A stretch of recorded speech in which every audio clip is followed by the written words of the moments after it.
Hello, thank you, and welcome. My name is Christopher Cork. I'm a programming team lead at Ubisoft Montreal. Notice I said programming and not PowerPoint slide formatting. You can see I obviously am having a bit of problems here. I did the whole thing on a laptop that was about this big, so you'll have to forgive me. I've worked on games such as Rainbow Six Patriots, which you may actually know as Rainbow Six Siege, Assassin's Creed Unity, and right now I'm working on an exciting new project that I would actually really love to tell you all about, but unfortunately it's still unannounced, so all I can tell you is, it's a video game? Probably. Now, just a quick word before we get into things. It seems that part of me really takes a talk's time limit as a challenge, which means that for you, we are about to do 100 slides in 20 minutes. So strap yourselves in, it's going to be a fun ride. Here we go. All right, so I'd like to welcome you all to my talk, Taking the Luck Out of Luck, Visual Confirmation of Game Behavior. Now, this talk is about reducing the effect that luck has on a production, primarily by inoculating ourselves against easily preventable mistakes. Think of it as stacking the deck in your favor. You'll be orchestrating things so that your luck plays as small a part as possible in your eventual success. But how do we do this? It's all about mistakes. It's important to remember oh, you can't even read that. All right. Well, what it says is that we all make them and that they are going to keep happening.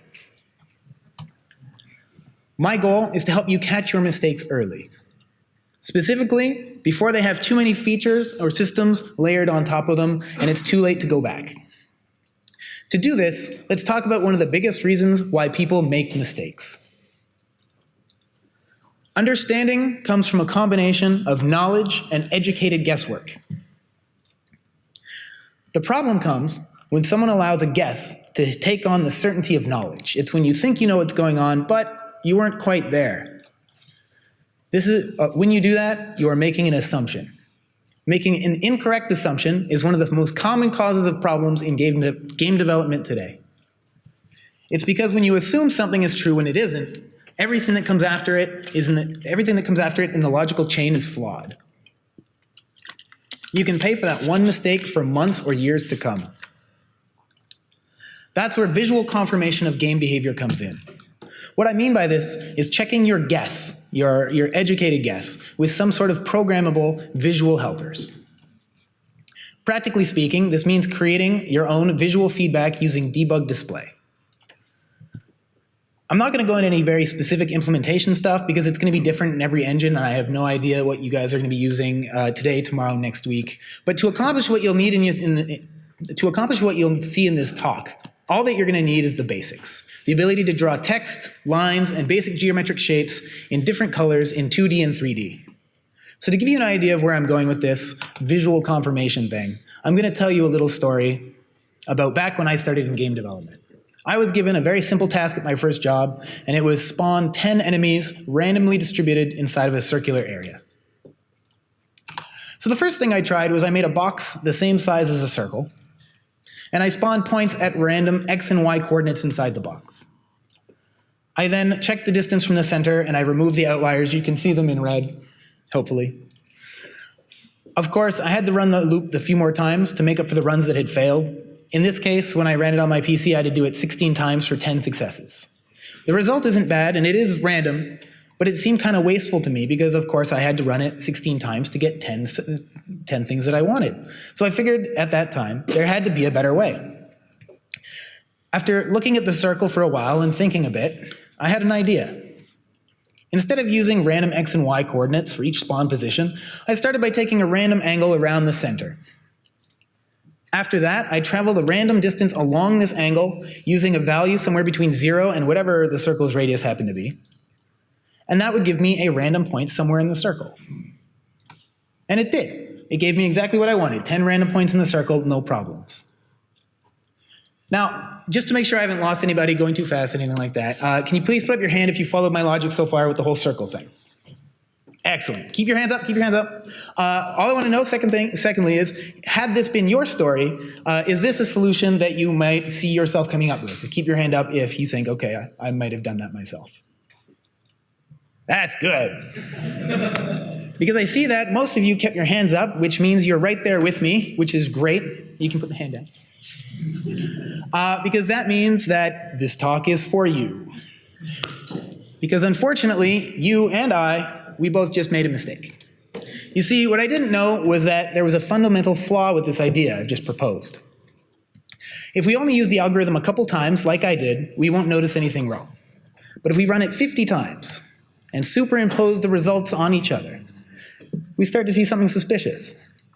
And if I shrink the circles, we can see that our distribution isn't random at all. The large clump shows us that this algorithm heavily favors spawning enemies near the center. What's important is that I made the assumption that random in equals random out. Since I used random numbers everywhere in my calculations, that the end result should of course still be totally random. What I didn't realize was that the method that I used to find the point in the circle had changed the probabilities. But why? Why did the probabilities change? What did I do that was special? It was because I'm always starting from the center of the circle and stretching outwards. Doing this creates an underlying pattern that looks like the spokes in a wheel. And if you look at a pattern like that, you can see that it has greater density in the middle, where the spokes are all much closer together. Now, sure, I could have figured this out in advance. I could have mentally pictured the spoked wheel, and I would have seen my own error coming. But I didn't. I didn't then, and I'm going to keep making mistakes like that now, and it's okay. This is the guy's okay phase. Google still. But I can't, the point is, I can't and you can't expect to be right all the time. But what I should have done, and what I could have done, was confirm that my algorithm was fully random. It would only have taken a few minutes, and in fact it was all that I did for this presentation, was run the loop a bunch more times and draw the results on screen. Doing the example for this presentation actually took me 5 minutes. It was very, very simple. The key point here is that it's worth a little bit of extra work at the beginning, front-loading it for yourself, to confirm each of your assumptions and biases just in case, because it can save you a boatload of problems later on. Now, likewise, it's usually better to fix any problems you find early as well. And I wasn't going to move on before telling you what the answer to that problem was, because I figured you'd kill me. So, for example, to fix the random circle issue, I just needed to do a tiny little bit more math. Using the radial method, spreading points out from the center, the random points are being distributed amongst the circle's area. But because that area increases exponentially with distance, we see a distribution like this. The points spread out as they get farther, and they're clustered closer we are to 0. So if I map out the inverse, which is the square root, we actually get the opposite. It's the exact opposite, it's the mirror. And if we merge those two mappings, we get a straight line, which is the unmodified probabilities we want. I think this next slide is going to be ugly. I apologize. Anyway, what this is trying to say is that instead, as long as we're using a unit circle, if all we did was change the radius in the first equation to be the square root of the radius, everything works out like magic. This will give us a mapping that'll stretch the points out from the center, rebalancing them, and giving us back true random. Now, the reason I brought this up, and the reason it's very important that we pay attention to seemingly small mistakes like this, is because games get played over and over again by many, many people. Sometimes, if you're lucky, millions of people. And that's where mistakes like this become apparent, because maybe 1 or 2 players aren't going to notice, but hours and hours and days of playing these games, and people are going to see those small mistakes. Those little 1% bugs are going to crop up. How many of you know Rainbow Six Siege or PlayerUnknown Battlegrounds? Yes, that's a lot of people. That's great. Would you believe that both of these games shipped with this exact bug that I've just showed you? In Rainbow Six, their shotgun used this algorithm to handle bullet spread, which they couldn't figure out why people were using it as sniper rifles. It's because all the bullets were right in the middle, so you could headshot people from across the map.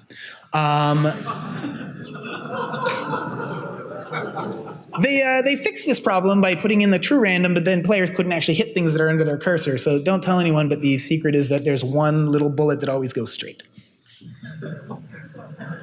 But that's the sort of thing you have to do when you're in an active production environment, because you don't want to impact the players, and you need to spend a lot of time testing and retesting your eventual patch. The same thing with PlayerUnknown Battlegrounds. In this game, for those of you that don't know, a circular boundary constantly shrinks towards a random spot in the map, forcing players to fight in a smaller and smaller space. Unfortunately, the first version of this algorithm, the one that you saw earlier, results in pretty much half of the matches ending up in Pochinki, the city right in the middle.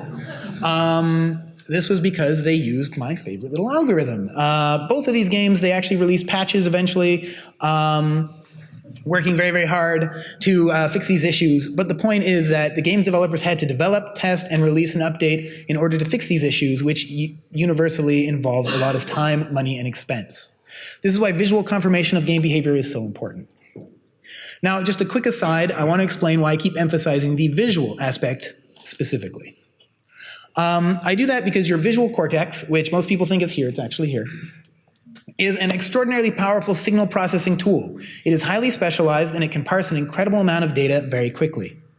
I want you to think about the many times your vision has helped you out when you had to track and process things that in order to cross a busy street. There's so many elements going on, and your brain can handle a lot of them. If we can, we can use the specialization of this organ to our benefit, there's the if we play to its strengths. For example, in Assassin's Creed Unity, we had a special placeholder animation to help us find NPCs who were broken and didn't know what to do. So when they were panicked and they were like, oh, please help me, they did the chicken dance. You know, the one with the oh yeah. It was the full loop. It lasted about 3 minutes. So this chicken dance, while sometimes effective and always hilarious, and I want you to imagine looking at a scene like this, with hundreds of NPCs milling around and trying to track the one NPC who's walking around doing a funny dance while everyone else is doing what they're supposed to. It's very hard, way too hard. However, our visual cortex is uniquely suited to this task. All we have to do is give a colorful cue for our eyes to follow, and the offending NPC jumps right out at us. And all it takes is a bunch of debug spheres drawn in the world. It's simple. Now, improperly used, debug display 3D spheres. Now, improperly used, this sort of display can suffer from terrible signal interference. Most of you are probably familiar with Where's Waldo or the French Où est Charlie? It's because our visual cortex thrives on contrast. With too much information present at once, all competing for our attention, our brain gets confused and just sees a giant mess. That's why I think it's important to follow a few simple principles to get the most out of our personal biological image processor. I call these principles CSSL. Oh, the next slide's gonna be awful, I'm sorry.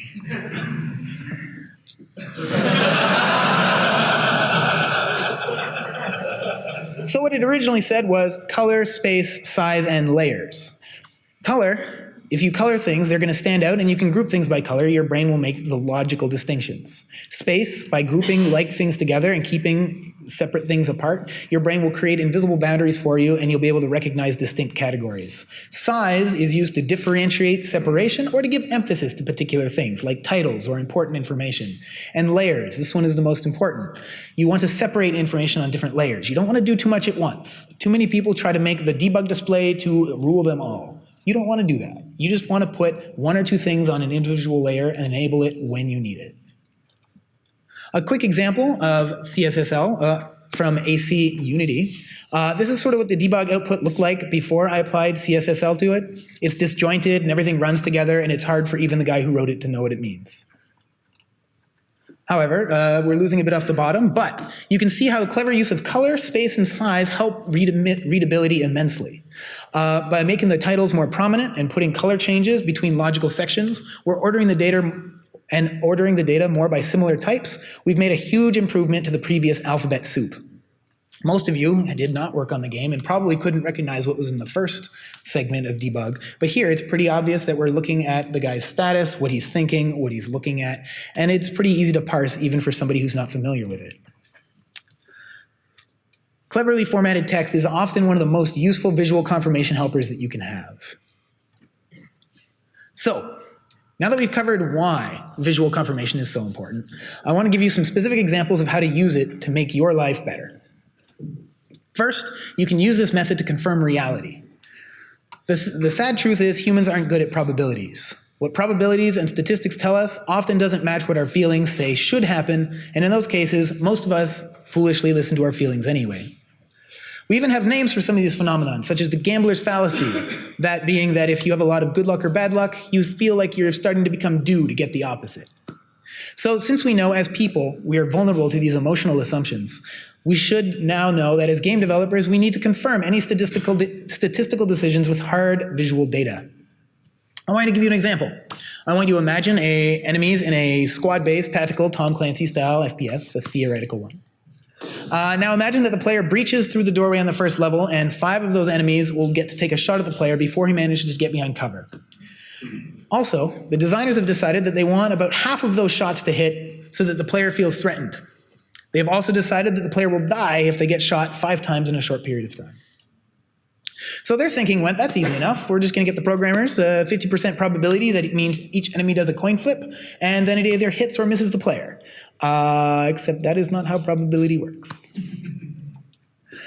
So what I'm going to do is the same thing I did with the designers. I sat them down and used this method to confirm the coin flip mechanic. So it looks good in small sample sizes. We've got 2 hits and 3 misses. But what happens if we extend it over a large sample size? In this case, 100 players making the same attempt. And let's not forget to apply color and spacing to this display. Specifically, I'm going to group things by 5s to show each player, and I'm going to change the colors. So already it's a bit easier to read, and the problem with the 50% coin flips is going to become apparent. Out of those 100 players, 3 of them are having a very bad time. They die pretty much instantly as all 5 shots hit them immediately. 17 players are just hanging on for dear life, with 4 wounds each. And only half the players are having the expected experience. And this is actually how it worked for about 6 months during development. It wasn't until a dev happened to get cheesed really bad a couple times in a row during an internal play session that people started to notice. And then when they looked into it, the answer was, oh yeah, of course it's like that. Which they could have known from the beginning if they had taken the time to confirm things like we just did. Doing this can save a lot of time and money that people spend investigating and tracking down the reasons why their games are acting so weird. In the end, the AI guys in the Rainbow, they solved their problem using a ticket system. At semi-regular intervals, a ticket to damage the player would become available, and all the AIs in sight would participate in the lottery to see who would be the lucky one to put a bullet in the player. The result was a consistent and understandable experience that always takes 3 wounds where the player always takes 3 wounds when carelessly breaching the door in level 1, which is the way it should have been all along. As we can see, there is a lot more uses for our debug display text than just entity readouts. Now, I actually have 4 minutes left, so we're going to skim through these things a little bit faster than I originally planned. But one of the things you can do is confirm the decisions that your game is making. I've already showed you this guy. He's sitting there and trying to figure out who murdered this dead body. This one status readout probably saved us more money than anything else in the entire game, because anyone could debug an NPC with a few clicks without delving into code or pulling in a specialized programmer. They could even analyze multiple NPCs at once. And one of my favorite stories about this is one of the layers was whether or not NPCs were alive or dead. And one day I happened to play with this alive or dead thing on because I was testing something, and I noticed that 4 NPCs over there on the side, they were carrying a guy who looked dead, but he was in fact alive. And after a little bit of digging, I realized that the LDs, they needed a dead NPC, and they didn't want to ask for new assets, so all they did was gave this guy the task unconscious with the highest priority. And they were like, oh, good, he's just going to be unconscious and not react to anything. What they didn't realize is that if the NPC gets another equal level task, he's going to take that new one and overwrite his old one. And they're very scared of gunshots. So all you had to do is go find piles of dead bodies and start shooting your guns, and they get up and start running around like, oh, I was just pretending. What's great is they did the mistake with the guillotine too. As soon as the guy's head chopped off, you shoot out your gun and you got up and run around, and then you could disguise yourself as him and there'd be headless people everywhere.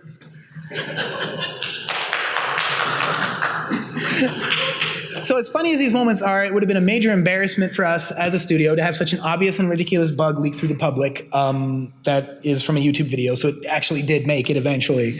But it's much more difficult to achieve. But this is why it's always good to confirm what's going on under the hood. Also important is confirming what is happening right now. For example, on For Honor, when they introduced projectiles, there was a problem with trajectories.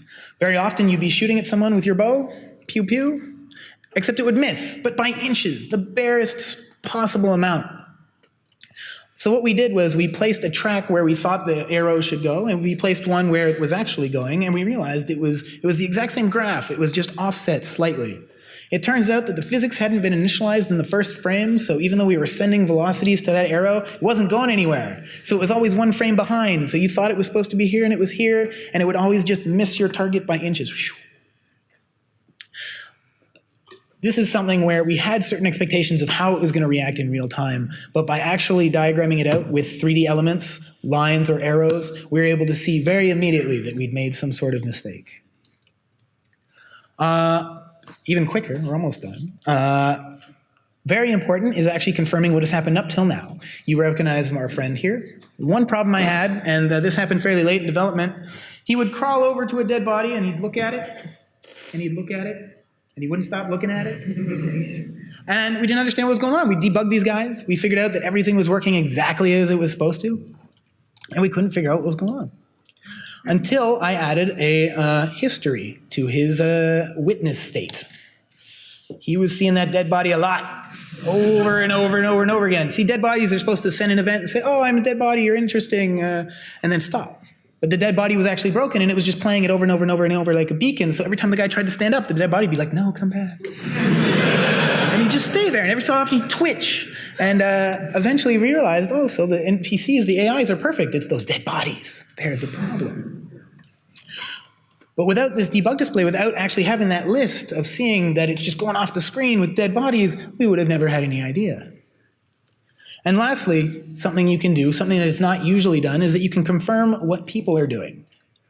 Something that we have at Ubisoft is called DNA. It's in all our games. It's the DNA, huh? It's something where we can track stats, player movement, what they're using, what they're trying, where they're getting stuck.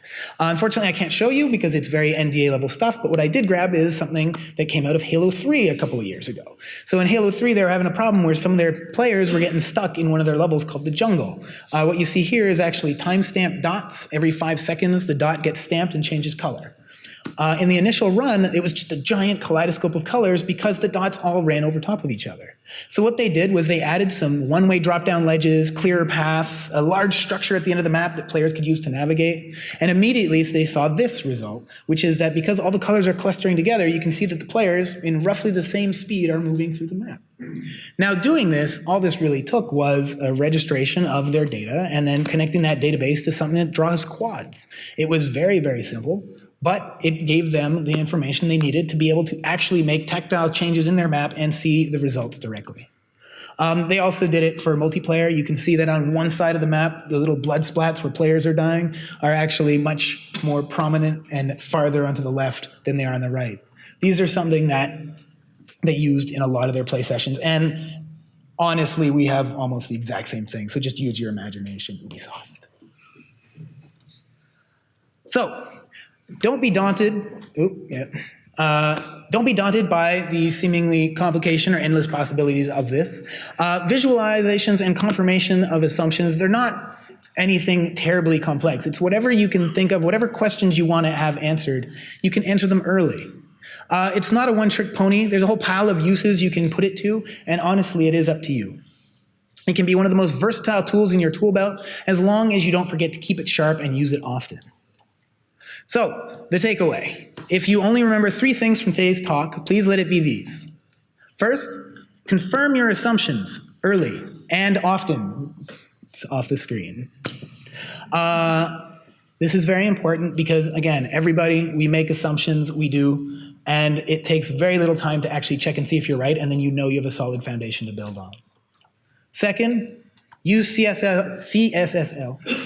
It used to be called CSS, but people got it mixed up with the web template thing, so we added the L on there. Color space, size, and layers. These things, they're very, very simple, but they can take your debug display, your visual helpers, and make them incredibly easy to read. Your boss will be happy, you'll be happy. It's going to be great. And lastly, knowing is always better than good. Knowing is always better than guessing. It is always better to be certain than to be uncertain, and anything you can do to help that move forward is going to benefit you in the long run. Thank you very much.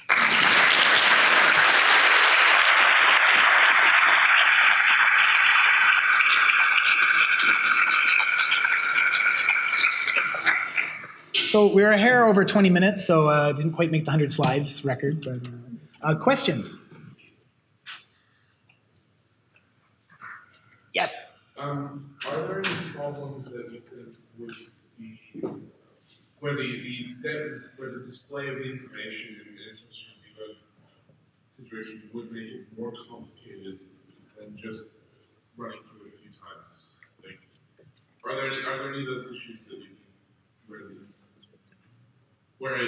visual clutter might interrupt the player experience and just play this game? Yeah, absolutely. There's several instances. One, I had somebody come to me and show me something they were working on for a mobile app. They were developing it on their PC and they were running on the app, but their phone actually wasn't strong enough to put debug display over anything. So they were actually putting the debug display over on the PC. In that case, the amount of work and overhead to actually create that bridge was way more work than the simple bugs that he was trying to fix. On the flip side, on the powerful machines we have at Ubisoft, that's not really a problem, but being overeager and putting way too much information on the screen, you'd be surprised how many people they turn on the debug display and go, ah, no, and turn it off.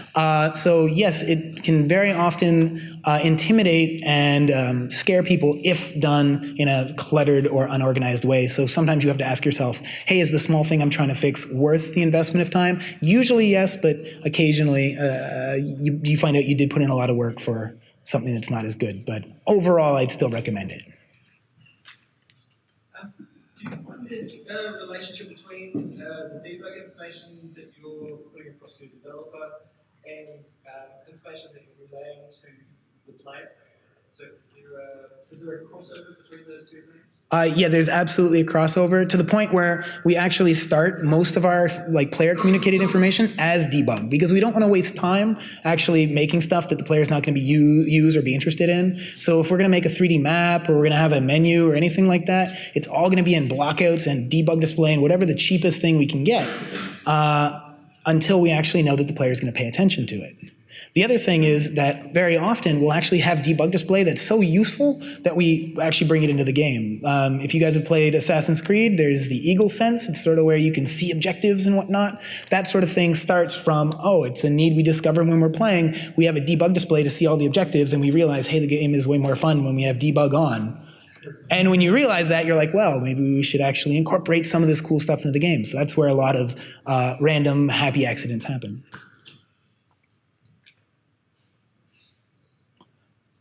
I'm getting the time thing. Thank you very much for your time. It was a pleasure having you.